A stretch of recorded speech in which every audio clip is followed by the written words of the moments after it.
It's a 2,000-pound general purpose practice bomb. The bomb was found over off of Spring Hill Drive where the construction is for that new school that's going in. We're taking it and completely rehabbing it to the point where we can put it on to be able to put it on display. I'm an aircraft mechanic and maintenance technician and inspector. I have been my last 40 years I've been involved with everything from World War II aircraft all the way up to commercial aircraft and private jets, and as an inspector or as a maintenance technician one. My career in aviation started in about 1966 where I first started flying. I was working on an installation project for the Navy in the Bahamas, and 4 of us decided to start flying. It's comparatively rare. I'm sure most of the stuff at the end of the war was melted down and gotten rid of. As Don has said, there's only one more that he knows of. My bet is there would be one at the Armament Museum at Eglin. They've got a lot of really old stuff up there. And maybe the Air Force Museum, but outside of that, I don't think you're going to see one this big around anywhere. It's too big and too heavy to cart around. It's almost just over 1,000 pounds, just like this. Restored, get the markings back on it as accurate as we can. We've got the original manuals that cover that stuff, and to be able to get it on display up there with the propeller and everything.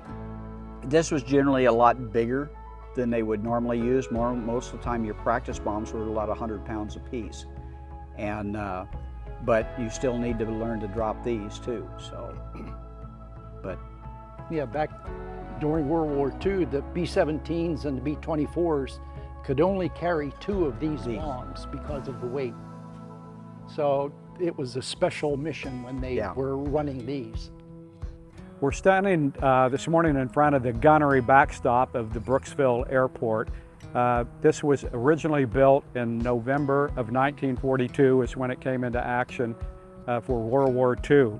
And what happened here was the bombers, the B-17 bombers were chained down over here and fired into that backstop as target to calibrate their machine guns. So this structure has been sitting here idle for the last 80 years, since the end of World War II, with grass growing over it and trees. And so what we're doing now is turning it into a World War II memorial to tell the story about what happened at this airfield, the Brooksville Army Airfield, during World War II. It's taken 3 years of planning and design to get the construction going now, and we have a wall that has just been poured, and it's going to have a B-17 propeller in the front of it as the focal point. And at the bottom of the propeller will be the names of the 33 young men that died here during training during World War II. And we're hoping that this both beautifies the airport and tells the story about what happened here and commemorates those young men that served here and died here.